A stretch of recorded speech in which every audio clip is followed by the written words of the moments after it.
Hello guys, welcome to my channel. তোমরা দেখছো ফ্রেকিং and sports, যেখানে আমি ডেইলি বেসিসে ফুটবল এবং ক্রিকেট নিয়ে কিছু আপডেটের ভিডিও বানিয়ে থাকি এবং আপডেটগুলো তোমাদের সাথে শেয়ার করে থাকি। তো তোমরা যদি আমার চ্যানেলে নতুন হয়ে থাকো অবশ্যই সাবস্ক্রাইব করে বেল আইকনটা অল করে দিও। আর যদি আমার ভিডিওগুলো ভালো লেগে থাকে তবে অবশ্যই লাইক করো এবং কমেন্টে জানিও তোমাদের মতামত। তো থাম্বনেল দেখে বুঝে গেছো যে কি কি টপিকের ওপর ভিডিও হতে চলেছে। তো প্রথম থেকে বলে থাকি, ইস্ট বেঙ্গলের আইএসএল খেলা থেকে শুরু করে যখন প্রত্যেকটি নিউজ মিডিয়া থেকে শুরু করে সবাই মোটামুটি নেগেটিভ নিউজ দিচ্ছিল, তখন কিন্তু আমরাই বলে আসছিলাম যে ইস্ট বেঙ্গল আইএসএল খেলছে, ইনভেস্টার প্রায় চূড়ান্ত। তো এখনো পর্যন্ত কিন্তু আমরা আগের ভিডিওতেও বলেছি যে মোটামুটি দল গঠন শুরু করে দিয়েছে শ্রী সিমেন্ট। আর শ্রী সিমেন্ট যখন দল গঠন বা প্লেয়ার টার্গেটিং শুরু করে দিয়েছে, তখন এইটুকু আশাবাদী হও যে তারা পজিটিভ দিক বা পজিটিভ কিছু সূত্র পেয়েছে ক্লাবের কাছ থেকে, কিছু কথাবার্তা হয়েছে পজিটিভ, যার জন্যই তারা কিন্তু এগিয়ে এসছে। না হলে কিন্তু ইনভেস্টাররা এতটা এগোতো না। যেখানে মৌখিক ভিত্তিতে এত দূর একটা বছর ইনভেস্ট করলো তারা, সেখানে নিশ্চয়ই পজিটিভ কিছু হয়েছে, যার জন্য ইনভেস্টাররা দল গঠনে এতটা এগিয়ে এসছে। সুরেশ সহ একাধিক প্লেয়ারকে টার্গেট করেছে। আমরা আগেও বলেছি, সুনীল ছেত্রীর সাথেও কথা বলেছিল ইস্ট বেঙ্গল ম্যানেজমেন্ট। তো নিশ্চিন্তে থাকো, আশা করছি খুব শিগগির টার্মস পেপারে সাইন হয়ে যাবে।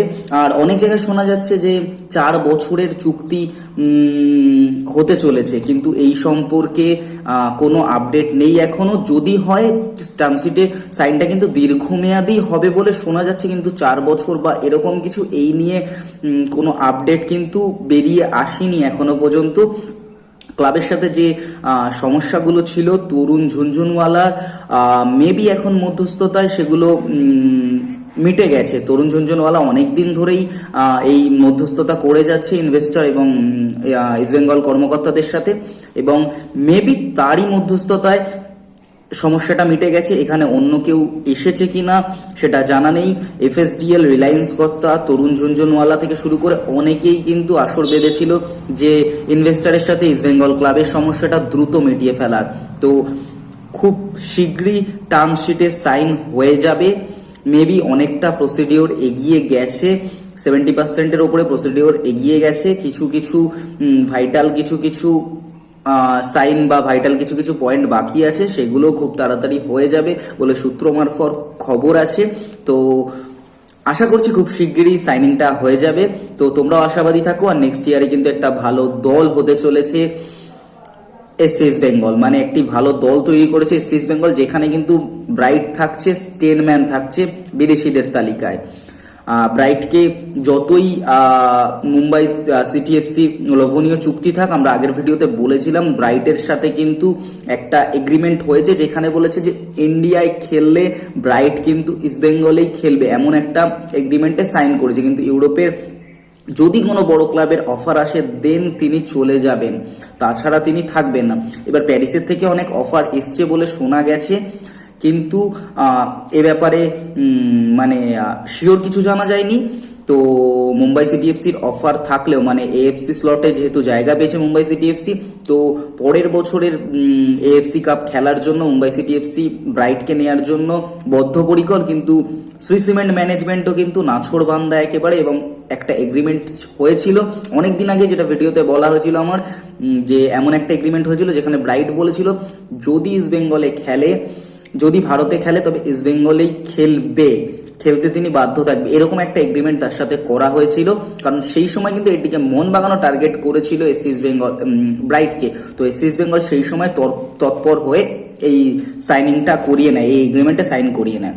তো আজ সন্ধ্যাবেলায় খেলা আছে কিন্তু এটিকে Mohun Bagan versus north east United. তো চোটের জন্য সন্দেশ জিঙ্গান খেলতে পারছে না। তো সেটাই আমরা পুরো আপডেটটা জেনে নেব। শনিবার মানে আজ প্রথম লেগের দ্বিতীয় সেমিফাইনালে নামার আগে অ্যান্তোনিও লোপেস আবাস বেশ চিন্তিত, কারণ তার পাজরে চোটের জন্য নর্থ ইস্ট ইউনাইটেড বিরুদ্ধে খেলতে পারবেন না সন্দেশ ঝিঙ্গান। ফলে প্রথম একাদশের রক্ষণ মজবুত করতে সমস্যায় পড়ছেন তিনি। এটা চিন্তার প্রথম কারণ হলে দ্বিতীয় কারণ হলেন খালিদ জামিল। চলতি আইএসএলে জেরার নুসের সময় সবুজ মেরুন জিতলেও খালিদ কিন্তু হাবাসের দলকে 2-1 ব্যবধানে হারিয়ে দেয়। তাই ভারতীয় কোচের ধুরন্ধর গুটি সাজানো নিয়ে চাপের আছেন স্প্যানিশ কোচ। মুম্বাই সিটি এফসির বিরুদ্ধে গত ম্যাচে হেরে যাওয়ায় এএফসি লিগে যেতে সবুজ সংকেত পারেনি সবুজ মেরুন। এর মধ্যে তারকা ডিফেন্ডার সন্দেশ ঝিঙ্গার নেই, সেটা নিয়ে দলের প্রধান কোচ চাপে থাকলেও মুখে সেটা প্রকাশ করতে রাজি নন। তাই বলছেন, কয়েকটা হারের জন্য জীবন থেমে যায় না। মুম্বাইয়ের কাছে হারলেও ছেলেদের মধ্যে ঘুরে দাঁড়ানোর চেষ্টা আছে। তাছাড়া সন্দেশ না থাকলেও বাকিরা তো আছে, তাদের নিয়েই লড়তে হবে। জিতে নিজেদের যোগ্যতা ফের প্রমাণ করতে হবে। কিন্তু প্রশ্ন হলো, সন্দেশের বদলে কে খেলবেন? মুম্বাইয়ের বিরুদ্ধে চোট পাওয়ার পর তার জায়গায় খেলেছিলেন কার্ল ম্যাকহিউ, তবে তিনি তো ডিফেন্সিভ মিডফিল্ডার। তবে ভালো খবর, কাঠ সমস্যা কাটিয়ে সুভাশিস বসু ফিরছেন, তিনি সেন্ট্রাল ডিফেন্সে খেলতে পারেন। সেক্ষেত্রে 3-5-2 ছক সাজিয়ে সুভাশিস, তিড়ি, প্রীতম কোটালকে দিয়ে রক্ষণ সাজাতে পারেন হাবাস। সেটা হলে কার্ল ম্যাকহিউ তার পছন্দের জায়গায় খেলতে পারবেন। শুধু সন্দেশের অনুপস্থিতি নয়, হাবাসের দল সেট পিস থেকে এক নাগাড়ে গোল হজম করছে। এখনো পর্যন্ত 15টি গোলের মধ্যে 7টি গোল হজম করেছে সেট পিস থেকে। হাবাস সেটা নিয়েও বাড়তি মন্তব্য করতে নারাজ, বরং বলেছেন, আমাদের দলের জয় কিংবা ভালো ফল হলে কেউ ইতিবাচক কথা বলে না, কিন্তু একটা ম্যাচ হারলেই খুদ বের করা শুরু হয়ে যায়। এটা কাম্য নয়। এদিকে খালিদের তত্ত্বাবধানে নর্থ ইস্ট যেন নবজাগরণ ঘটে গিয়েছে। এই ভারতীয় দায়িত্ব নেবার পর দল গত 9 ম্যাচ হারেনি। আক্রমণাত্মক ফুটবল খেলে বিপক্ষকে শুরু থেকেই উড়িয়ে দিয়েছে। তাই তো হাবাস তার প্রতিপক্ষ নিয়ে অতি সাবধানী। বলেছেন, গতবার ওদের কাছে হারতে হয়েছিল, এই ম্যাচে নতুন হলেও আমাদের সাবধান থাকতে হবে। কারণ খালিদ খুবই বুদ্ধিমান ও নর্থ ইস্টের সব বিভাগে একাধিক ভালো ফুটবলার রয়েছে। তার দল প্লে অফে খেলতে নামছে, যদিও এত দূর এসে খালিদ খালি হাতে ফিরতে রাজি নন। ভিপি সুয়ের, মাচাদো, গ্যালেগো, ব্রাউনের সঙ্গে দারুণ ফুটবল খেলছেন মাপুইয়া। তাই খালিদ যে আক্রমণাত্মক মানসিকতা থেকে বেরিয়ে আসবেন না সেটা বুঝিয়ে দিলেন। বললেন, ছেলেদের লড়াইয়ের জন্য দল নক আউটে এসেছে, জানি ওরাও অনেক অভিজ্ঞ, একাধিকবার নক আউট খেলেছে, তবে আমরা নিজেদের শক্তি অনুযায়ী খেলবো। তো এর থেকে বোঝাই যাচ্ছে আজকে সেই আক্রমণাত্মক মেজাজেই নামবেন খালিদ জামিল।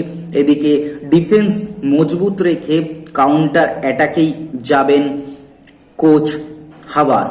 তো দেখা যাক আলটিমেট কার মগজাস্ত্রের জয় হয়।